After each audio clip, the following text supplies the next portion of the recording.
Hello बच्चों, मेरी पाठशाला में आपका स्वागत है। आज हम क्लास 8 मैथ्स चैप्टर 4 जो डाटा हैंडलिंग के ऊपर है वो हमने उसके सभी टॉपिक समझ लिए थे। तो अगर आपने वीडियो नहीं देखे हैं तो उनको आप देख लेना एक बार। तो आज हम इसका जो लास्ट टॉपिक है वो समझेंगे, वो है चांस एंड प्रोबेबिलिटी। तो चांस एंड प्रोबेबिलिटी को समझने से पहले मैं थोड़ा आपको एक चीज़ बताता हूँ कि ये कॉन्सेप्ट क्यों हमें ज़रूरी लगा। ऐसा होता है कि जब भी हम भविष्य की घटनाओं के बारे में बात करते हैं तो तीन प्रकार की सिचुएशंस होती हैं। एक सिचुएशन होती है कि जो घटना घटनी ही है, जैसे मैं आपसे कहूं कि 2 × 10 इसका आंसर हमेशा 20 होगा, ठीक है। अगर मैं आपसे कहूं कि कल सूर्य पूर्व में उदय होगा, आंसर यस है। क्या सूर्य कल पूर्व में उदय होगा?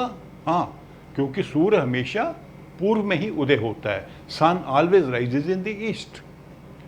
तो कुछ घटनाएं हैं जिनका आंसर जो है सर्टन होता है, हमें मालूम है कि ये होंगी, इसमें कोई संशय नहीं है, कोई डाउट नहीं है, ये टोटली सर्टन है, डेफिनेट है कि ये घटनाएं होंगी। आप कोई चीज़ ऊपर स्काई की ओर फेंकोगे, सर्टेन है कि वो नीचे गिरेगी, ठीक है। कुछ घटनाएं हैं जो नहीं हो सकती, हमें मालूम है कि ये नहीं हो सकती। जैसे मैं कहूं आपको 2 × 15 = 50, नहीं हो सकता, गलत है। अगर मैं ये आपसे कहूं कि क्या कल सूर्य पश्चिम में उदय होगा, तो आंसर इज नो, पश्चिम में कभी सूर्य उदय नहीं हो सकता। क्या मैं एक पत्थर फेंकूं मून की तरफ, क्या वो मून पर पहुंच जाएगा? नहीं पहुंचेगा, वो धरती पर नीचे गिरेगा। तो ये इवेंट्स हैं जो कभी नहीं होंगे। तो इन दोनों इवेंट्स के बारे में हमें पक्का मालूम है, डेफिनेट मालूम है कि या तो होंगे या नहीं होंगे, निश्चित हमें मालूम है।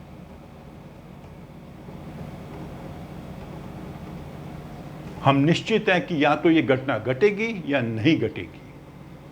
लेकिन अधिकांश घटनाएं ऐसी होती हैं जिसके बारे में हम निश्चित तौर पर नहीं कह सकते कि वो होंगी या नहीं होंगी।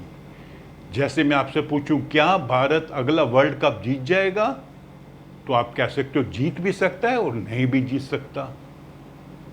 क्या आज शाम को वर्षा होगी? हो भी सकती है, नहीं भी हो सकती है। तो कुछ घटनाओं के बारे में हमें पक्का मालूम नहीं होता कि होंगी कि नहीं होंगी। उन घटनाओं को लेकर हम क्या करते हैं, अक्सर बात करते हैं संभावना की।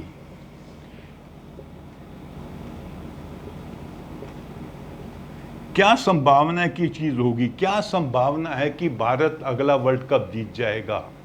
क्या संभावना है कि शाम को वर्षा होगी? तो उसमें जब हम कई बार डे टू डे लैंग्वेज में, जब कॉमन भाषा में बात करते हैं, तो हम कुछ वर्ड्स को यूज करते हैं। जैसे हम कहेंगे there is no chance that India will win next world cup. अगला वर्ल्ड कप जीतने का कोई चांस नहीं है। हम कह सकते हैं अपने अनुभव पे, अपने जो हमारी जो एनालिसिस है, इनके पास्ट जो इनकी परफॉर्मेंस है, ठीक है। या हम कह सकते हैं there is good chance, a great chance, there is a good chance that India will win world cup. या भारत के वर्ल्ड कप जीतने के बहुत अच्छे चांस है, बहुत अच्छी संभावना है, बिल्कुल संभावना नहीं। ये हम अक्सर बात करते हैं, ठीक है। वर्षा होगी, बहुत कम संभावना है। वर्षा नहीं होगी, बहुत कम संभावना है, या बहुत अधिक संभावना है। तो ऐसे हम बात करते हैं, तो चांस का वर्ड यूज करते हैं नॉर्मली। वो ये चांस मतलब हमें बताता है कि भविष्य की घटना होने की क्या संभावना है। और हम अक्सर जब डे टू डे भाषा में बात करते हैं तो हम क्वालिफाई कर देते हैं चांस को, जैसे कोई संभावना नहीं है, बहुत अधिक संभावना है, बहुत कम संभावना है।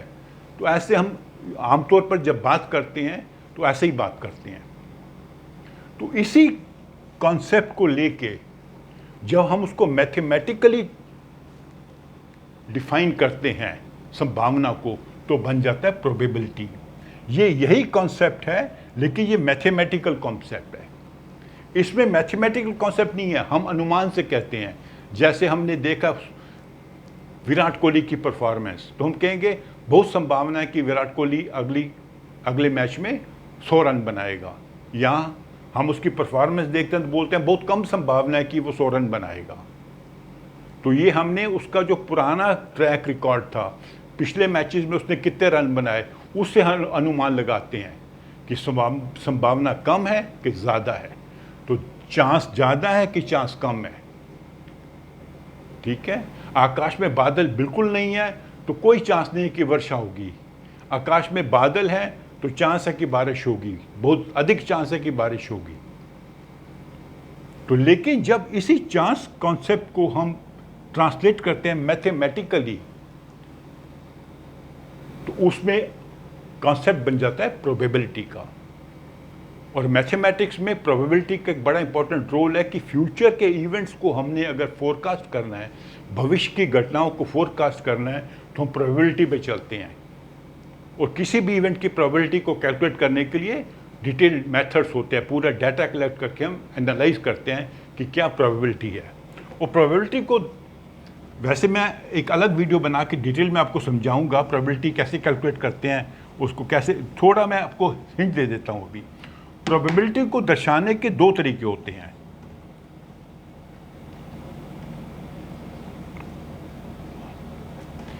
जीरो प्रोबेबिलिटी उन घटनाओं की है जो नहीं हो सकते। जीरो प्रोबेबिलिटी, जैसे मैं कहूं 2 × 10 = 50, ये नहीं हो सकता। जीरो प्रोबेबिलिटी है कि 2 × 10 50 हो जाए। जीरो प्रोबेबिलिटी है कि कल सूर्य पश्चिम में उदय हो, कोई चांस नहीं है, ऐसा नहीं हो सकता। 1 का मतलब है कि 100% होगा, वो तो बात होनी ही है। जैसे 2 × 10 = 20, इसमें कोई डाउट नहीं है।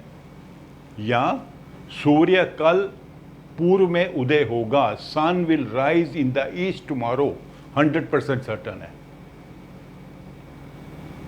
तो ये 0 है, ये 1 है। जो चीज़ें 100% सर्टन है उसको हम कहते हैं 1, जो बिल्कुल सर्टन नहीं है 0। और बीच में आ जाता है सर्टेनिटी बढ़ती जा रही है। जैसे सर्टेनिटी बढ़ती जाएगी हम स्केल में यहाँ जाते जाएंगे, ये 1/2 हो जाएगा या 3/4 हो जाएगा, ऐसे बढ़ता जाएगा फ्रैक्शन। 0 और 1 के बीच में जितने भी रेशनल नंबर्स आएंगे। ठीक है। तो इस तरह हम इवेंट्स की प्रोबेबिलिटी को कैलकुलेट करते हैं। और इसी चीज़ को, फ्रैक्शन को हम परसेंटेज में भी दिखा सकते हैं। आपको मालूम ही है कि 1/2 फ्रैक्शन का मतलब क्या होता है, 50%। कैसे निकालते हैं? 1/2 को 100 से मल्टीप्लाई कर देंगे, क्योंकि परसेंटेज निकालने के लिए हमें उस नंबर को 100 से मल्टीप्लाई करना पड़ता है। तो यहाँ पे प्रोबेबिलिटी किसी चीज़ की, मान लीजिए विराट कोहली अगले मैच में 100 रन बनाएगा, इसकी प्रोबेबिलिटी है 1/2। तो 1/2 को हम 100 से मल्टीप्लाई करेंगे, 50% प्रोबेबिलिटी है कि अगले मैच में वो 100 रन बनाएगा। ठीक है। 3/4 प्रोबेबिलिटी है। मान लीजिए विराट कोहली बहुत अच्छा खेल रहा है, तो ये हो जाएगा 75% चांस है। प्रोबेबिलिटी, यहाँ पे वर्ड चांस यूज नहीं करेंगे, प्रोबेबिलिटी है कि वो अगले मैच में 100 रन बनाएगा। ठीक है। या 1/4 × 100, 25%। तो ये 0% हो गया, यहाँ पे 100%, और बीच में 0 से लेके 100% तक आएगा। 1 को हम दर्शाते हैं 100% में, 0 को 0% में। जो चीज इवेंट सर्टन है, होने ही हैं 100%।